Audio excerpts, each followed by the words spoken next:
অনেকেই আছেন আমার মতো ছোট্ট একটা বারান্দায় পাখি পালার স্বপ্ন দেখেন। সকালে ঘুম থেকে উঠেই কিচিরমিচির শব্দে দিন শুরু হবে, আর যেখানে নিজের চোখের সামনেই পাখিগুলো বড় হতে দেখবেন। কিন্তু সমস্যা একটাই, কিভাবে শুরু করবেন আর কিভাবে পাখিদের ঠিকভাবে যত্ন নেবেন এটা অনেকেই জানেন না। তাই আজকে আমি আপনাদেরকে দেখাবো কিভাবে খুব ছোট্ট একটা বারান্দাকেও পাখিদের জন্য নিরাপদ, সুন্দর আর পারফেক্ট একটা জায়গা বানানো যায়। প্রথমে আসি সেটআপ নিয়ে। শুধু বারান্দায় পাখি ছেড়ে দিলেই হবে না।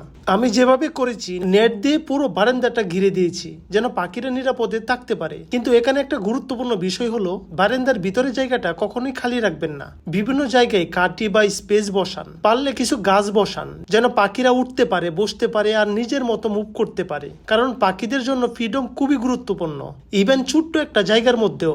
এরপর আসেন খাবার আর পানি। অনেকেই ভাবেন যে কোনো খাবার দিলেই হবে, কিন্তু এটা বড় একটা ভুল। সবসময় ফ্রেশ দানা আর পরিষ্কার খাবার দিন, আর পানি প্রতিদিন বদলান।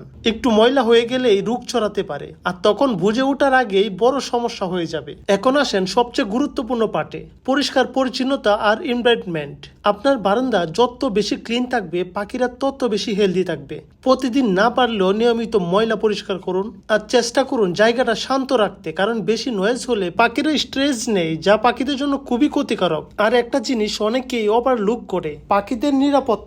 নেট দিলেই সব সেফ হয়ে যায় না। ভালো করে চেক করুন কোথাও ফাঁকা আছে কিনা, কোনো শিকারী ঢুকতে পারবে কিনা, কারণ এই ছোট্ট ভুলগুলো কিন্তু একদিন বড় বিপদের কারণ হতে পারে। এখন আপনি একবার ভাবুন, এই ছোট ছোট জিনিসগুলো ঠিকভাবে করলে আপনার বারান্দাটাই হয়ে যাবে পাখিদের জন্য একটা ছোট্ট পৃথিবী, যেখানে তারা নিরাপদে থাকবে, খেলবে, আর আপনার দিনটাও ভরে দেবে তাদের মিষ্টি শব্দে। তাই যদি আপনারও এমন একটা স্বপ্ন থাকে, আজ থেকে শুরু করে দিন। আর এমন বাস্তব অভিজ্ঞতা আর ইউজফুল টিপস পেতে আমাদের ফলো করতে ভুলবেন না।